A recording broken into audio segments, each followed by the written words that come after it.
Bom, pessoal, a aula de hoje vai passar para a parte de solução do problema. Como a gente viu, a engenharia de requisitos é mais a definição do problema, como especificar o problema. Na parte de arquitetura e modelagem já é uma solução para o problema, então a gente vai discutir muito isso na aula de hoje.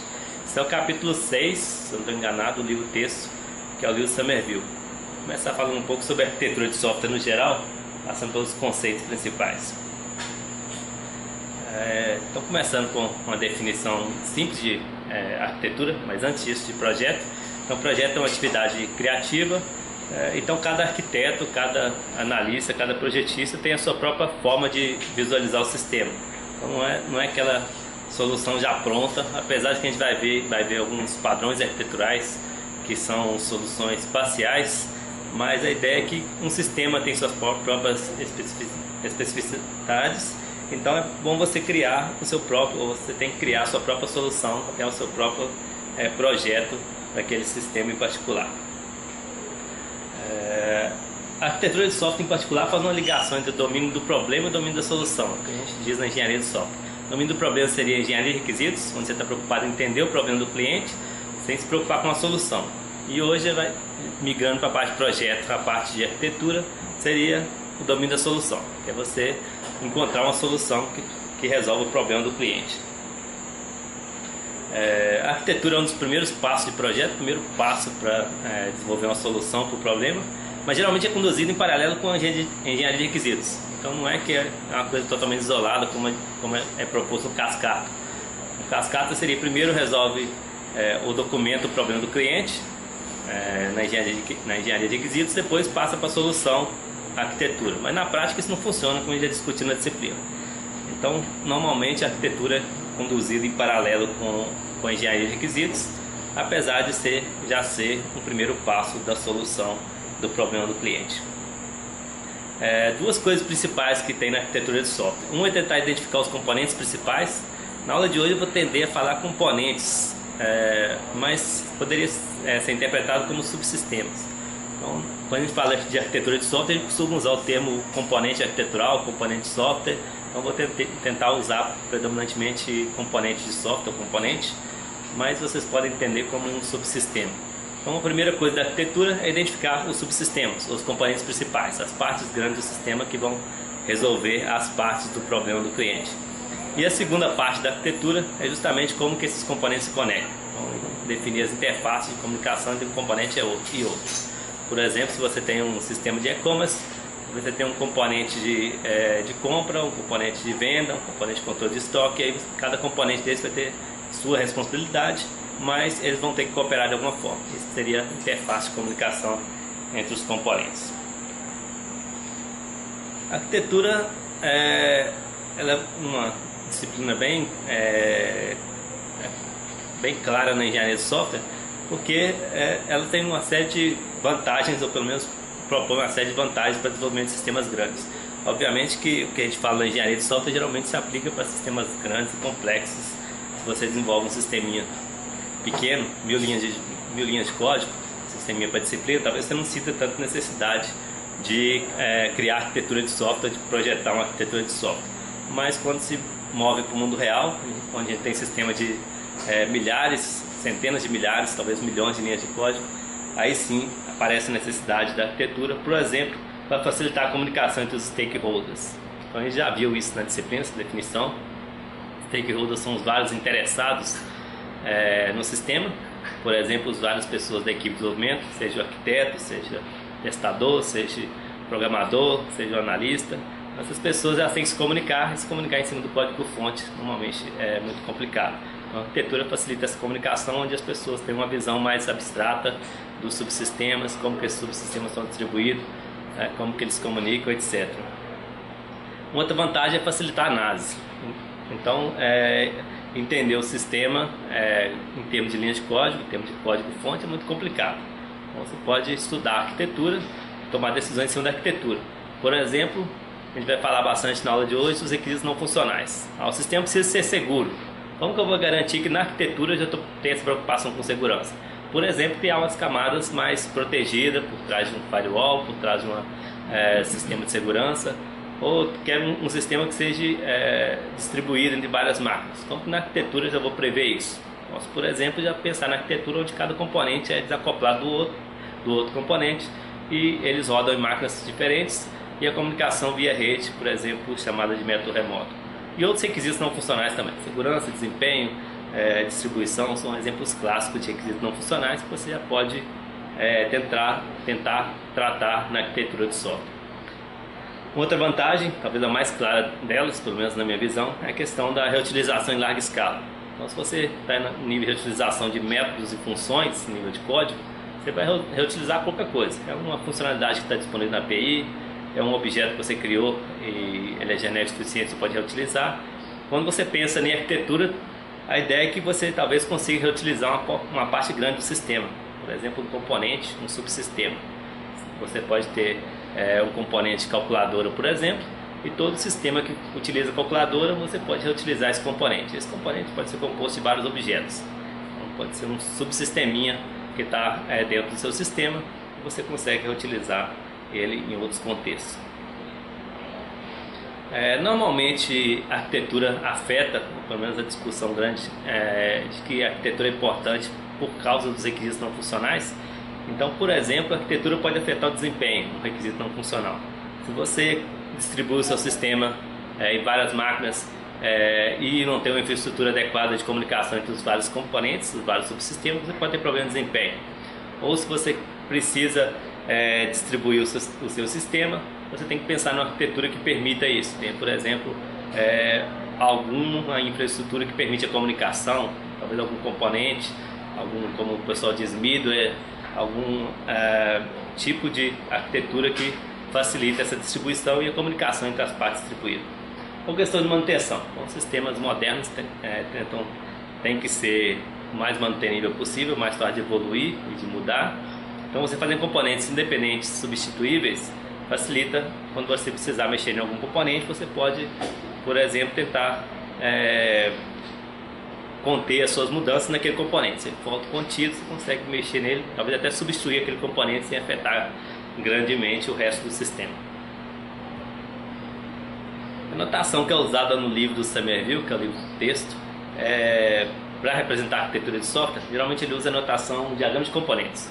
É uma notação da UML, mas o que é usado no livro em particular é uma notação mais simples do que o que está no livro de UML.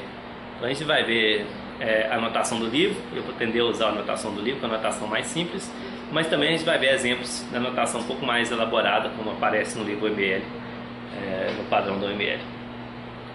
A notação do livro em particular, o diagrama de componentes, é simplesmente caixas que representam os componentes ou subsistemas do sistema e algumas linhas que representam a comunicação entre componentes. Então, se o componente A comunica com o componente B, você tem uma caixinha para o componente A, uma caixinha para o componente B e uma linha ligando A a B, de tal forma que apresenta essa comunicação, essa interface de comunicação. Então, você tem as caixas, as linhas e, além disso, você pode ter caixa dentro de caixa que representa um componente sendo decomposto em outros componentes. Então, um componente que é mais composto, mais complexo, e alguns componentes internos que são mais simples e que compõem o anterior.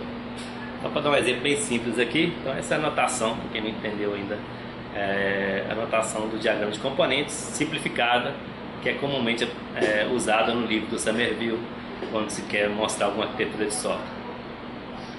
Nesse caso em particular a gente tem 5 componentes, a gente pode chamar também de subsistemas. Esse exemplo foi tirado do livro. Então, o Somerville também ele usa esse termo subsistemas como sinônimo de componente quando se fala em arquitetura de software.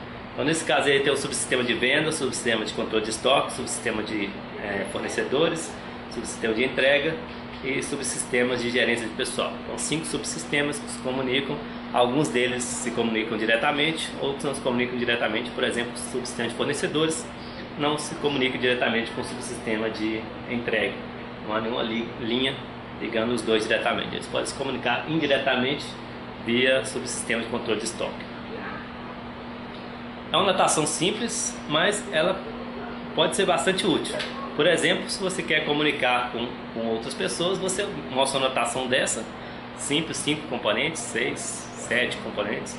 O número mágico que costuma se usar no livro é não criar muitos componentes, para manter a ideia de ser uma opção mais abstrata. Então o número mágico é 7 mais ou menos 2. De 5 a 9 componentes é um bom número para você representar uma arquitetura em mais alto nível, que é, por exemplo, o que eu espero que vocês usem na disciplina, em exercícios, ou no trabalho prático, ou mesmo se for cobrado na prova. Então, se eu pedir uma arquitetura de software e descrever um sistema, aí o que eu espero é que você crie uma arquitetura com 7 mais ou menos 2 componentes, de 5 a 9 componentes, que é uma visão mais alto nível, sem detalhar muito.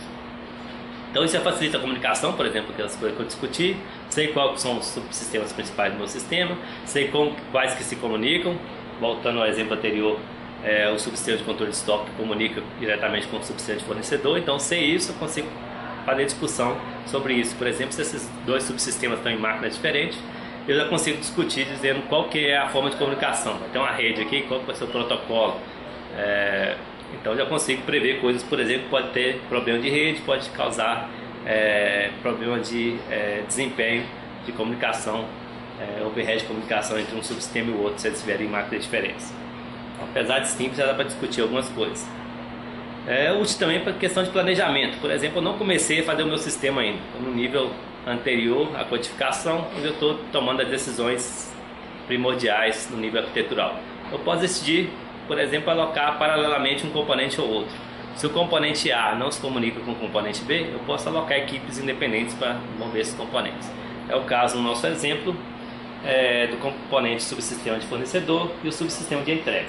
Não há nenhuma comunicação direta entre eles, então eu posso ter equipes de desenvolvimento trabalhando os dois componentes de forma independente. Então, permite planejamento, permite distribuição em paralelo, que é justamente o terceiro item aí, facilita o desenvolvimento em paralelo, se você identificar componentes que não se comunicam diretamente. Alguns pontos negativos. A notação em particular é bem simples, então você não consegue saber, por exemplo, a natureza do relacionamento entre os componentes. Tem uma linha, normalmente é uma única linha entre componentes, mesmo que a comunicação seja intensa entre o componente A e o componente B, a linha é uma só e não tem essa noção de comunicação intensa ou comunicação leve. É sempre uma linha com a mesma dimensão, com a mesma espessura, então não dá para ter a noção exata de se os componentes se comunicam muito ou se comunicam pouco. Então, a natureza do relacionamento não é especificada. É tudo uma linha contínua, não direcionada, normalmente não direcionada. Então não fica até claro, não fica muito claro, por exemplo, quem que é o cliente, quem que é o servidor nessa notação. Um outro problema é a questão dos componentes também. Todos eles são representados com caixas e com o nome do componente, ou no subsistema, e você não sabe, não tem a noção se um subsistema é muito mais complexo que o outro. Então não é essa a mensagem que se passa na arquitetura de software. Os componentes podem ter a caixa que você quiser, mas normalmente o tamanho da caixa não indica a complexidade do componente. Então se aquele subsistema, por exemplo, tem 5 caixas, não quer dizer que o subsistema de fornecedor é mais complexo que o subsistema de controle de estoque ou vice-versa. Então, a gente não tem essa noção no diagrama de componentes simplificado como é usado no livro. Você pode usar uma notação diferente, é comum. Essa outra arquitetura eu peguei também da literatura. Você vê que a notação é um pouco diferente. Também tem caixas que identificam os componentes, também tem linhas que identificam o relacionamento, a comunicação entre os componentes, mas além disso tem um símbolozinho ali que é muito comum quando se usa diagrama de componentes para diferenciar componente de objeto. Porque se você não coloca nenhuma notação, uma pessoa mais descuidada pode achar que aquele componente seja um objeto. Então é muito comum usar essa notação que parece, não sei se vocês conseguem ver isso, mas é inspirado na notação de componente de hardware, parece um chip, parece uma tomada com 2 perninhas. Então a ideia é de ser plugável. Então essa que tenta ser a mensagem quando se usa esse símbolozinho aí no componente, para dizer que o componente é uma coisa que é autocontida e passa essa ideia de ser plugável também, por isso parece uma tomada ou um chip de computador, como vocês prefiram ver. Nesse exemplo aí você vê que mantém a relação 7 ou mais ou menos 2, nesse caso tem 6 componentes, e identifica a comunicação que pode ter ciclos. Então no diagrama de componentes não quer dizer que é sempre uma árvore, sempre alguma coisa que não tem ciclo, não, pode ter ciclo. Por exemplo, nesse caso aí, a camada de negócio, business, comunica com a camada de concorrência, camada não seria o termo exato, comunica com componente de concorrência, comunica com componente de dados, data, e comunica com componente de persistência. Então, business comunica com 3 outros componentes, persistência comunica com 2 componentes, e ali forma um ciclo com concorrência e com business. Então pode ter ciclo, o que importa é que você identifica ali a comunicação. O business comunica diretamente com persistência, a persistência também comunica diretamente com concorrência. Tem outra notação, essa aqui é um pouco mais próxima da notação ML que a gente encontra no livro o ML, Guia do Usuário, por exemplo, que também é um diagrama de componentes, só que agora aqui é uma notação um pouco mais elaborada. No dia a dia as pessoas costumam chamar essa notação de componente e conector. Em vez de chamar de diagrama de componentes, chama de diagrama de componentes e conector, porque fica explícito aí quais são as conexões entre os componentes. Eu não vou entrar em detalhes, mas só para dar uma visão geral. Em cada conexão dessa daí, você tem a chamada interface provedora, que é essa bolinha, e a interface requerida, que é esse ganchinho. E aí você consegue identificar qual componente está provendo serviço para qual componente. Por exemplo, se a gente pegar esse cantinho aqui mais à direita, você tem uma ligação do componente PhotoView-Screen com o componente PhotoView-Controller. E aí fica claro que quem provê o serviço é o PhotoView-Controller, porque é ele que tem a interface provedora, a bolinha. E quem usa o serviço é o PhotoView-Screen, que tem a garrinha que se conecta à interface provedora. A garrinha é chamada de interface requerida. Pode ter várias interfaces requeridas conectadas à mesma interface provedora. Por exemplo, o componente AddAlbum2Data, ele provê um serviço que é usado tanto pelo PhotoView-Controller quanto pelo PhotoController. Então, o mesmo serviço provido aqui pelo AddPhoto2Album-Screen, tem uma interface provedora, e esse serviço é usado por dois outros componentes, através das suas interfaces requeridas. Um outro exemplo que eu trouxe aqui só para ilustrar que às vezes a notação é um pouco mais informal. Isso que eu peguei da documentação do Eclipse. Para quem desenvolveu plugin com o Eclipse já deve ter se deparado com essa figura, que lá na documentação do Eclipse ele mais ou menos usa uma figura como essa para explicar a arquitetura geral do Eclipse e como você pode plugar suas ferramentas, as novas extensões em cima do Eclipse. Então aí ele mostra, ele não usa as linhas diretamente aí, mas fica implícito que os componentes se comunicam através da plataforma Eclipse. Tem 4 componentes principais: Help, Team, Workspace e Workbench. E em cima de Workbench ainda tem o JFace e tem também o SWT, que de alguma forma se comunica com o JFace e com o Workbench. Então, através de uma notação mais informal, também passa uma mensagem de como que é a arquitetura do sistema. Então, não necessariamente você vai deparar com a arquitetura usando a notação ML, como foi proposto no livro, ou como é usada no livro ML Guia do Usuário, ou como é usado no livro Texto Somerville. Então, em alguns casos, você vê a arquitetura de software em uma notação mais informal como essa. E aí você consegue ver novas ferramentas que estão plugadas à arquitetura principal do Eclipse.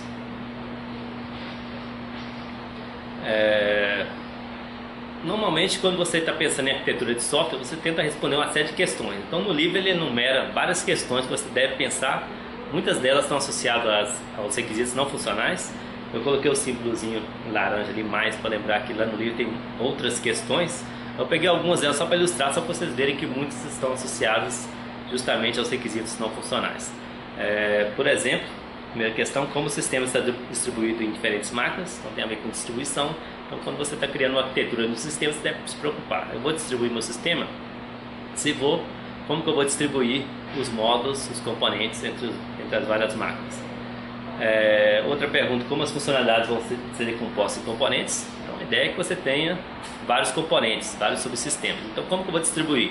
Em alguns casos é trivial. Você, por exemplo, pode usar a estrutura da empresa. A empresa que vai desenvolver o sistema, a empresa cliente, ela tem um setor de controle pessoal, um setor de venda, um setor de compras. Então, por que não criar componentes que refletem essa estrutura da empresa, como a empresa é organizada? Em alguns casos, principalmente se for num domínio mais novo, que a equipe não está acostumada, pode ser difícil você decompor as funcionalidades entre os componentes. Um outro exemplo de pergunta também que lembra os requisitos não funcionais: como avaliar a arquitetura em relação aos requisitos não funcionais? Então, essa pergunta é mais genérica, tipo, o meu requisito não funcional é segurança. Como eu vou avaliar minha arquitetura em relação à segurança? Requisito não funcional é desempenho. Como que eu vou avaliar minha arquitetura em relação ao desempenho? Então, tem que lembrar um pouco quando a gente viu requisitos, engenharia de requisitos, a questão de o ideal é você avaliar os requisitos não funcionais de forma quantitativa. Então a sua arquitetura também deveria ser prover um mecanismo para você mostrar que realmente estou preocupado aqui com desempenho, estou preocupado com segurança, estou preocupado com outras coisas. Por isso eu tomei essa decisão arquitetural para não comprometer um requisito não funcional. Um último exemplo aí de perguntas que o arquiteto de software deve pensar é se existe uma arquitetura genérica. Então você já faz o gancho, porque eu vou falar daqui a pouco, que é essa questão dos padrões arquiteturais. Você não precisa começar do zero. Você pode pegar uma arquitetura genérica e adaptar para o seu sistema. Obviamente cada sistema tem sua arquitetura específica, mas você pode se inspirar no chamado arquiteturas genéricas, ou como a gente vai chamar daqui a pouco, padrões arquiteturais. Provavelmente todo mundo que já conhece o MVC, Modelo Visão Controle. Mas essa aqui é a ideia. Eu não vou começar do zero, eu já sei que tem uma boa solução para sistemas web, sistemas interativos, que é criar uma camada de visão separada de uma camada de negócio, separada de um controlador. Então por que não usar o Modelo Visão Controle, o MVC, que já é uma solução pensada, uma solução genérica, que se aplica a vários tipos de sistemas, mas que eu preciso customizar, obviamente, para o meu caso em particular, para criar os subsistemas que são específicos do meu negócio, do meu problema.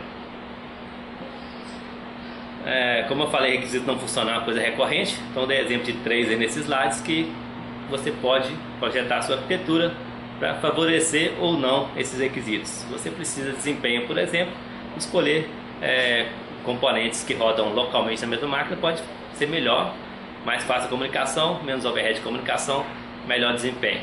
Do que se você escolher uma arquitetura que distribui entre várias máquinas, você pode ter problemas de desempenho, porque os componentes vão ter que se comunicar via rede, e a rede nem sempre é confiável, pode ter atraso na entrega dos dados. Questão de segurança, a mesma coisa, você pode ter uma arquitetura que favorece ou não segurança. Por exemplo, você pode tentar proteger os seus dados de forma segura em camadas mais internas. Ou se você não precisa de tanta segurança, seus dados podem ficar numa camada mais próxima da camada de visão, por exemplo. Outro requisito não funcional é a disponibilidade. Então na arquitetura você já pode pensar, esse componente que não pode falhar, porque senão meu sistema vai cair. Então, posso colocar redundância, criar 2 componentes que fazem a mesma coisa. Se um cai, o outro assume o papel. Então a forma de você já na arquitetura criar mecanismo de redundância para favorecer disponibilidade, ou criar, por exemplo, mecanismo de tolerância a falhas. Se tiver algum problema, você consegue recuperar de forma fácil, e com isso você favorece esse requisito não funcional em particular, que é a disponibilidade. Essa primeira parte é o início do capítulo 6, que é a seção 6.2, onde o Somerville normalmente define e motiva aí a arquitetura de software. Aí depois ele passa para os padrões arquiteturais, que é o que a gente vai ver na sequência.